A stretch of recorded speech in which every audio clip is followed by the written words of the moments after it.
Hi, I'm Elliott Hoey, an assistant professor at the Free University of Amsterdam, and I'm going to talk to you a little bit about doing CA research. So when we talk about research, often you hear people say things about the pipeline. I have X in the pipeline, I have some chapter or some paper in the pipeline. I would like to replace this metaphor. The metaphor that I prefer is the garden, and this is because gardening and the garden, I think, is a nicer, more I think aesthetically pleasing, but also sort of conceptually commodious and appropriate in terms of what it's actually like doing research. So, some crops need to be planted at certain times of year. Some crops require teamwork in order to have them all grow and bear fruit. And I think, as we all know, some plants ultimately never bear fruit, no matter how hard you work on them. And so in this talk, I'm going to be sharing some of the gardening tips, so to speak, that I've learned over the years. In my own experience, things I've picked up in the course of working, things I've learned from others, things I've picked up, reading about research here and there. While I necessarily am speaking from my own experience and the things that have worked for me, I hope you too can find something of value in what I can tell you. So here we see the basic sort of CA research timeline, the things, all the activities that happen, beginning with data collection, where we go out and get some data of our own, which is then transcribed using Jeffersonian and other transcription conventions. We manage our data, discover phenomena, perhaps through data sessions. The primary research objects that we then come into possession of are cases and collections, which we work up through our particular forms of a particular way of analysis and using particular forms of evidence. Finally, if we're fortunate enough, we can then report our findings in talks and papers and other publications to CA audiences, other disciplines, the public, students, and so on, or granting agencies, and so on. Obviously, I can't talk about all of these or even exhaustively talk about any one of them, but for this recording, I'm going to say a bit about data collection, specifically recording, and also about working with cases and collections. So the first, data collection and some nice plants. These observations primarily come from a chapter I wrote with Joe Webb on processes of data collection and sort of best practices and tips of data collection, and this was prepared as a chapter for the Cambridge Handbook of Methods in CA. So without going into ethics or accessing a setting or types of data, we'll just go, let's assume you have all of those. Let's assume you have permission and you know your way around the setting, and then you are in the position to record. So when do you record? Something that you need to work out is a schedule. I mean, that's basically what you have to do, when and how often. So it's helpful in this regard to check with gatekeepers, and especially if there is a schedule for where activities will be happening, who will be there, and so on. One thing that I found in working in various sorts of settings is that when you ask people, people sometimes don't quite understand that we want the mundane things, the mundane, ordinary, everyday workings of a setting. But instead, when you ask to record an event, they come to it with a sort of lay understanding of if you're recording it, it must be special, it must be remarkable in some regard. And so when you are asking to record or asking when should I come and record, they might be tempted, and you yourself might be lured into going and recording something which you may not be representative of how that setting works. And so that's one thing about when to record. How often to record. So CA being essentially a comparative analysis, you want to sort of collect a rich enough data set such that you can sort of compare across cases sort of internally within the setting, with minor variations on number of participants, time of day, particular activity, and originating circumstances, and so on. And the best way to collect enough data with enough variation for potentially rich comparable cases, the best way to do that is to record over multiple sessions. And so this is why multiple sessions, I think almost invariably, are preferred over single visits. Now, of course, single visits might be the only way you can do it, but if you can, multiple sessions is better. Additionally, it's better because it affords greater ethnographic understanding of the site compared to one-off recordings. If there's a cryptic phrase or somebody refers to something that will simply be lost to you unless you have ethnographic understanding of the setting, then that impoverishes your analysis. Additionally, not only should you be recording multiple sessions, but if possible, record repeated activities. Those are preferred over incidental activities. So again, they're better for making comparative analyses. So if people are doing the same thing over and over again, and this is common in institutional and especially service settings. So think of like a train station. If you were to put up a camera on the ticket counter, you would get many of the same types of things. And those are best for being able to later search through your data and find the thing that you are interested in.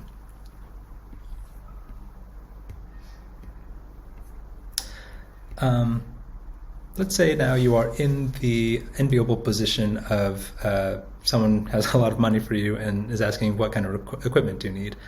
Here we have a basic inventory and basic checklist of the things that you need, and I can say a bit about each of them. So first, you'll want at least 2 digital camcorders, so just video recorders, probably more, and 2 digital audio recorders, perhaps more.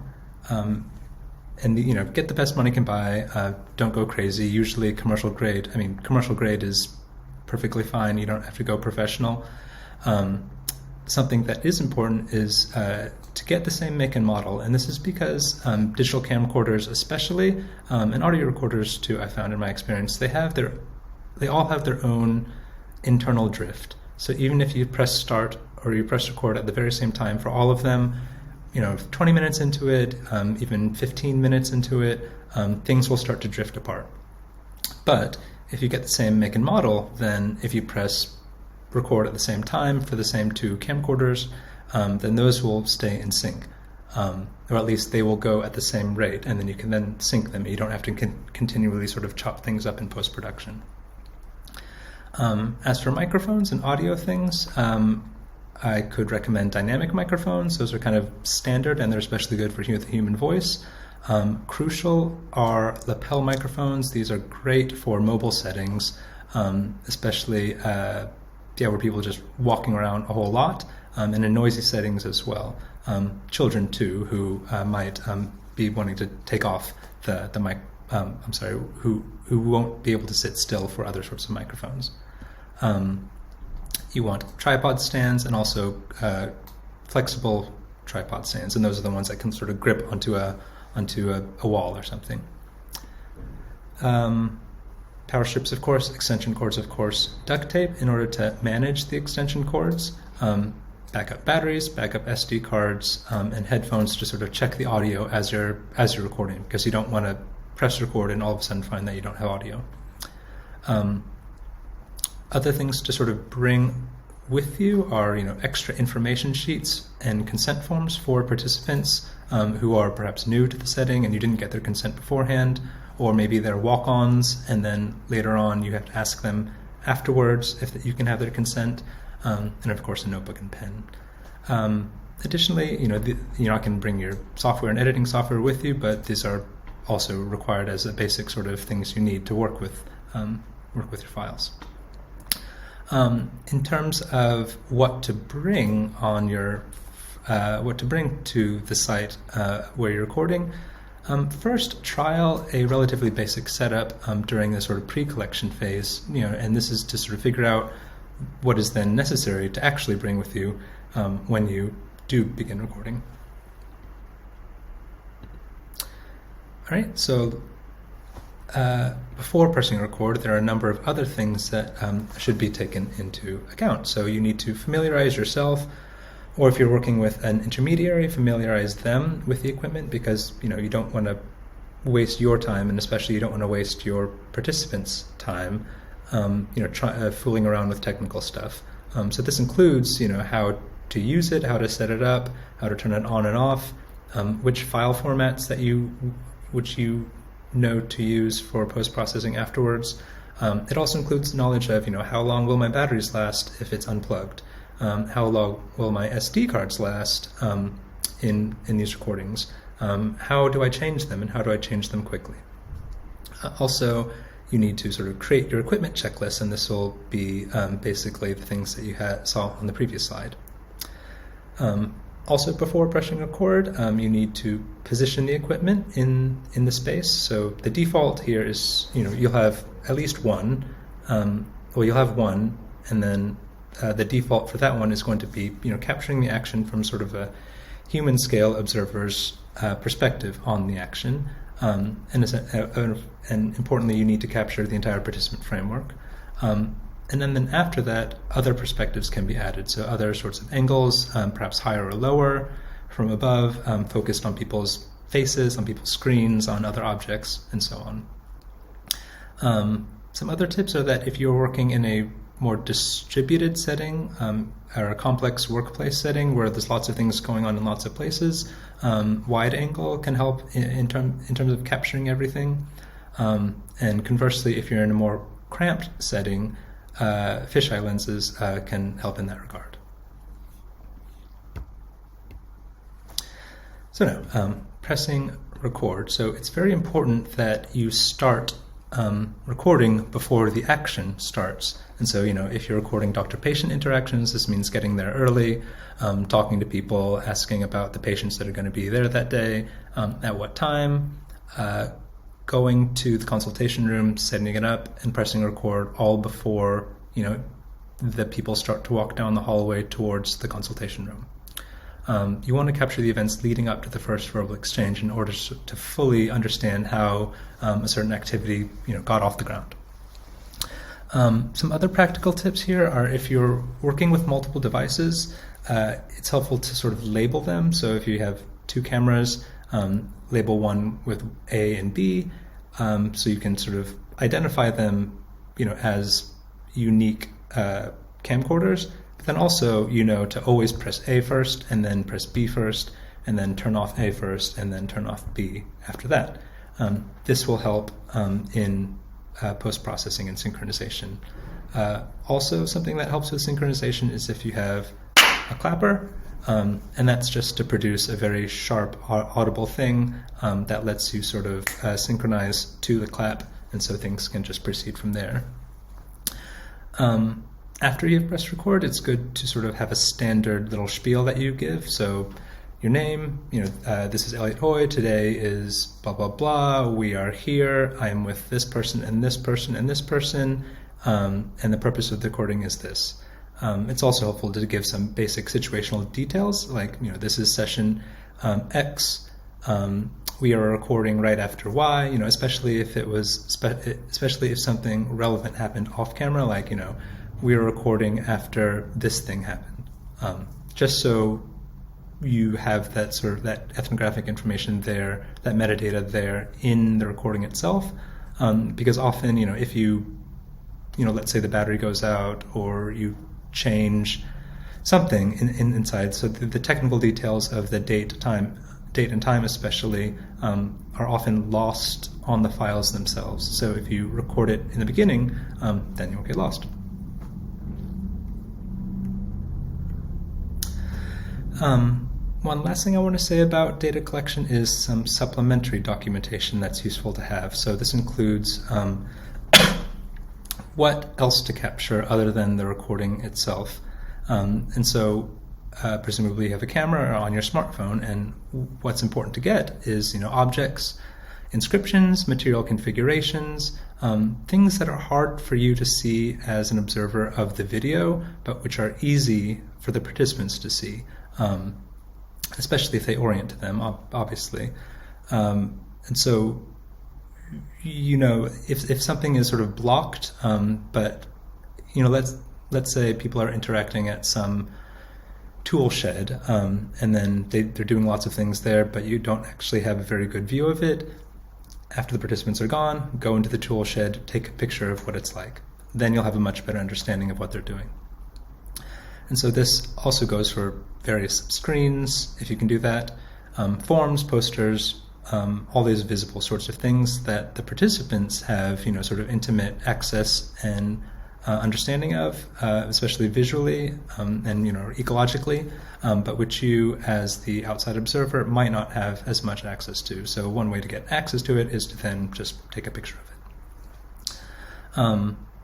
Just to give one example, when I was recording construction site interactions, I would take pictures of the nature of the construction site is it changes every single day, so I would take pictures of the various places I was recording and how they changed from day to day, even from morning to afternoon, because that was important because the participants, the workers themselves, also had that sort of mental model of the environment in which they were working. Additionally, you want to have a notebook and pen with you where you record ethnographic information, participant details, contact information of various people, really anything that you can sort of jot down. So, if you have a consultation recorded and then you are talking to a nurse afterwards and they tell you, the patient isn't normally like this, or this patient seemed really upset today.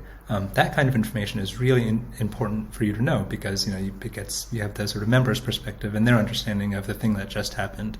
Whereas you, as the analyst looking at it later, might be sort of tooling around forever, thinking like, oh, this patient seems upset. Were they really upset? Things like that. If you have the ethnographic information, if you have those sorts of details, then you could simply refer to your notebook. Additionally, as I've sort of mentioned previously, there are relevant things that occur off camera or before and after recording. These are the things that you should put in your notebook. You should also note down the appearance of walk-ons, so people that didn't consent to being in the recording. You need to note where they come in and if you got their consent, because if you didn't get their consent, it's likely that you are not able to use that data. Okay, moving now to cases and collections. So these, as I had said, these are the primary sort of research objects that we deal with, and we deal with them in a very sort of specific way. My understanding, and I don't have a universal sort of access to this, but my understanding is that people use cases and collections, and it's kind of emerged that we also use something called the data outline. And this comes from, I took this from what I got from Gene Lerner when I was learning how to do this. Essentially, a data outline is something that you have, it's something you create after doing your individual case-by-case analyses. So you have all of your cases, you already sort of built up your collection, and so you're now at a point where you need to sort of generalize across your collection, see what's in it, see what's outside of it, and this is all in preparation for writing up a manuscript. An important part of this is, you have your whole collection, but actually not all of your collection is good for showing. So you need to select your range of showers as opposed to counters. And so part of the data outline is picking your showers, picking the ones that are the most convincing. They might not be the most representative of your collection. They might not be the sort of dead center core of your phenomenon, but if they're easy to understand, then those are the ones that you want to put in your data outline, because then people will be like, oh yes, this has apparent validity. I am convinced of this phenomenon. In your data outline, what you do for each case, let's say you pick 10 cases. For each one, you include your transcript of that case and a case-specific analysis of the actions there, sort of whatever you wanted to write there, but basically an explication of the case. Then you also want to make general points in non-case specific terms of what this extract shows. And so this is, I think, where the data outline really sort of shines. It's where you have to explicitly say, I am showing this case because it shows this, which adds to my argument X, Y, or Z. And so you have your 10 cases and you do that. Then you arrange your cases in a way that highlights the features of the phenomenon rather than the case-specific details. And so again, what this sort of analytic device gets you is a way to generalize across your collection in a non-case specific way, but using your case-specific analyses. So then, in order to get to the data outline, there are lots of things to do and lots of ways to go about it. I'm going to show 3 kind of ways into it. First are analog collections. And so this is a picture I took from Chase Raymond's Instagram, I think from his Instagram, and it shows I don't know what project this was, but he was in the middle of doing sort of analog collection analysis. So what is this method? As you can see, you print out your transcripts, you write your analyses on them, you jot your notes. Maybe they're taken from data sessions, and then you print them all out and you kind of just arrange them on the floor into different piles. You also have a notebook and other pens and markers where you create sort of labels for them, and you kind of work through them in a way that, it kind of lets you think through your analysis in a very sort of embodied way. You do this when you have enough data, and if you have enough partially analyzed or fully analyzed cases for a data outline. So again, let's say 10 or 15. You have 10 or 15 cases, and they need to be in some sort of arrangement. The nice thing about doing this is it really lets you, work through your case-by-case analyses in a way that you can compare them to another one. So you can, literally hold them side by side and be like, okay, I got these 2. Are they different? Are they the same? Do they go in the same pile? Do they go in different piles? This way, it's really easy to reanalyze extracts sort of on the fly, put them in different piles, rearrange your cases, give them different labels or multiple labels. This is also something that I've had success with in collaborative sessions with co-authors because, you both have access to the same sort of thing. And to sort of like drive home the real advantage of this is, if you were working with someone doing this, just imagine what hell it would be if you were like doing this on the computer screen. That would be would just be impossible. So this literally allows you the physical space and also in many ways the embodied mental space to look at each case in detail with an eye towards what the other cases are like and what they're doing, how you've categorized them, at least provisionally. And so it makes it easier to sort of negotiate your single case analyses with one another. Of course, this then moves to the computer, which I will show next in terms of organizing your texts. And so I'm not being paid by Scrivener, but you can use something like it. It is a tool for essentially organizing things that you've written down. And so it was made for novelists, but it's also very popular with screenwriters, and I've sort of evangelized it to other people in my networks.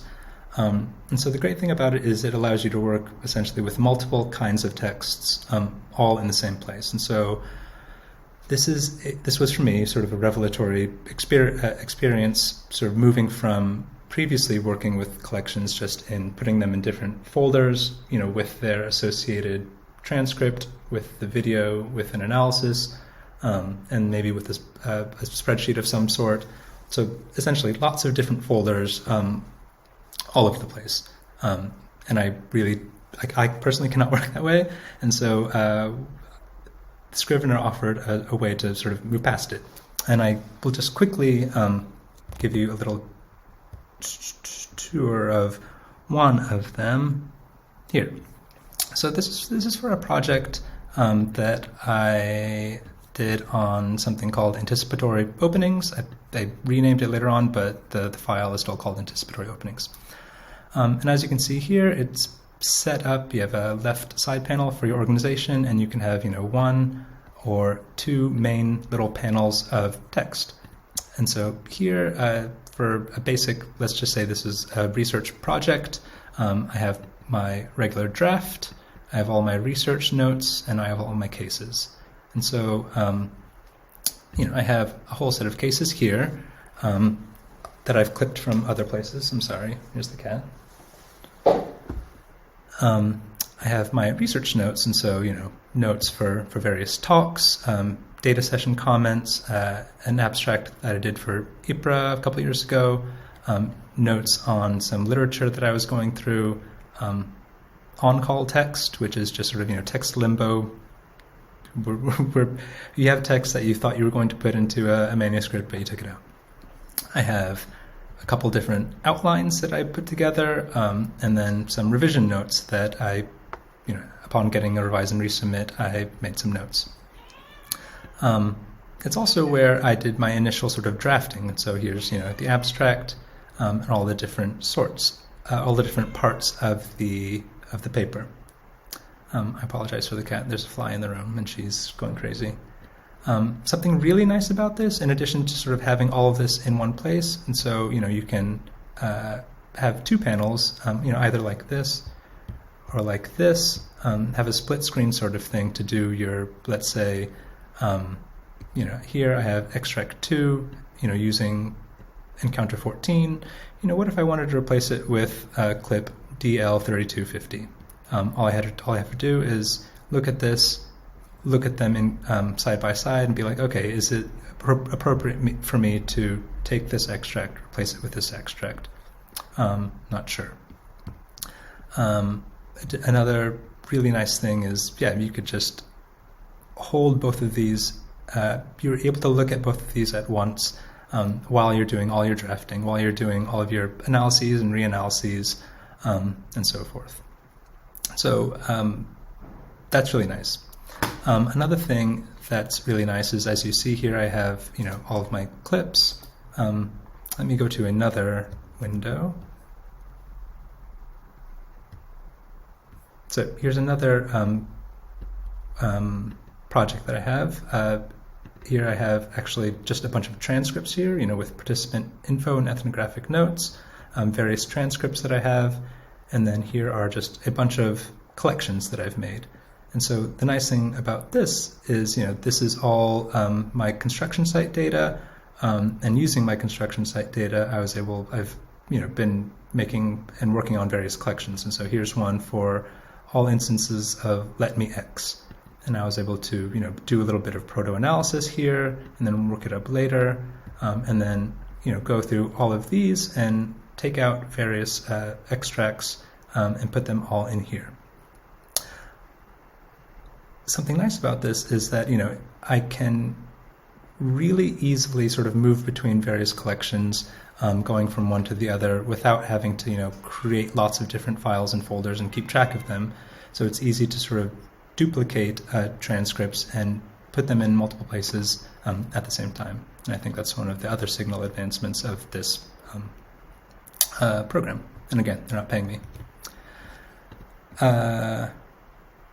The final thing that I want to say, so in addition to analog collections, working with a kind of text organizer, is that I also work with spreadsheets, and this is for systematic overviews of your collection. So you can only really, or at least I would suggest that you only really move to spreadsheets if you have solid analyses of your individual cases, because there is the danger, as I write here, the danger of a sort of categorical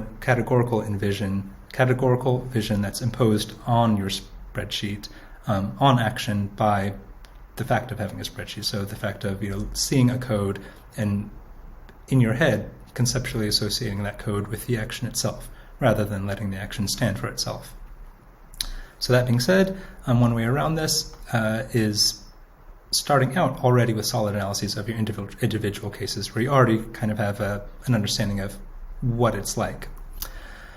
Something that's really nice about working with spreadsheets, in my experience, is that it offers various ways into an analysis, perhaps when you're stuck, or perhaps when you need to enrich an analysis and take it a bit further. So for example, it's easy to pose questions using a spreadsheet that's not as easy using folders of transcripts or even something like Scrivener. And so things like, how many cases are there of category X? Does the distribution of feature Y change under condition Z? Is A more frequent than B? All these sorts of things. These are questions that we'd want to pose to our data and sort of get an easy answer to. And one way you could do that is through using spreadsheets. I can give an example here. Yes. So this is something I did when I was looking at lapse resolution, or you have a lapse in conversation and then people talk after it, and then that's the resolution. So I have, I don't know how many, hundreds of them here. I've coded them in Elan, so I was able to get the precise duration, when they started, when they ended, and how long they lasted. Number of lots of other things like the turn that happened afterwards, the post-lapse turn. Coding of what this post-lapse turn was doing, the lapse resolution turn, and all sorts of things. So was it new? Was it something they had talked about before? And on and on. Something that you can do then is, let's say I'm interested in all of the turns which are greater than, all of the lapses which are greater than 2 seconds. So I can easily show that. And then I can ask, if a lapse is longer, what is it more likely that you get, new topics and new sequences? Or is it more likely that you get a noticing? Or, when you get a resumption of something from before the pre-lapse turn, what is that mostly associated with? These are the kinds of things that you can, at a glance, get a grasp on using spreadsheets. Something else that's nice is it's easy to try out categories and try out analyses in a quick and dirty way. What I mean by that is, let's have this example. So this is a spreadsheet that I had for my, made a paper on let me X. I called it, I forget, self-authorizing action. So anyway, here are all the turns where the let me X construction appeared. Where it appeared in construction, in ordinary talk, in what file, what's the unique identifier for that turn, and so on. But one thing that this lets you do, if you have, let's say you just have some idea about how these things work, if you're using a spreadsheet, something you can do is sort of systematically work through all of your cases in a way that provides you a quick and dirty answer. And what I mean by this is, let's see, what's a good example? Okay. Here, evidently, I had the idea that what the turn was occasioned by most proximately might have had something to do with how it was used or how it was understood. And so what I did is I just went through each case and wrote down in a quick and dirty way what the let me X turn was occasioned by. And as you can see, I stopped. And this is because evidently I can't reconstitute my thought process from the past, but evidently I thought like, okay, this is not actually worth pursuing because, based on these 20 or whatever turns, it's not turning out in the way that I thought. Therefore, it's not worth pursuing this analysis anymore, or at least it's not worth pursuing it anymore at the current moment. And so that's something, I did that here too with activity of other progress. So was the activity of the other person in progress at the moment projected, and so on. That was also an analytic dead end. So yeah, this is all to say that you can do quick and dirty analyses like that to check, whether these categories are genuine or whether they sort of bear out in any sort of distributional way. And then you could say that you've been systematic about it.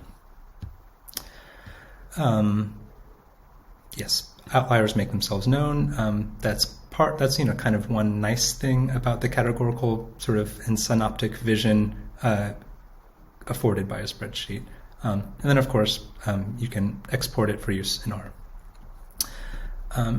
Some closing remarks just on data collection in general. I was trying to think of what can I leave you with?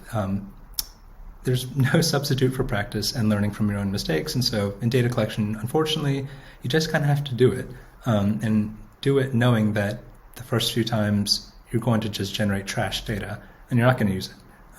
So that means you should get more practice doing it, do more piloting, more trialing. It's also important to rely on the experience of others, especially for navigating ethics in your particular national or institutional situation, for operating in particular settings like doctor patient interactions, and for getting technical tips. As for cases and collections and working with those, I showed just a smattering of what I myself do. So there's a lot out there, lots of tools, lots of methods of working. It's important to play with various configurations at different times of a research project to find what works for you. And finally, I didn't cover everything. I know other people work with mind mapping, which I have done so in the past, but I haven't found it super useful for myself, but I can imagine it would be useful to me, to others, and also perhaps to me in the future. I didn't talk about in vivo or other sorts of qualitative software, or video processing. And those are things that I would have liked to talk about. So hopefully you can take some of these practical tips to use in your own plots that you are tenderly caring for.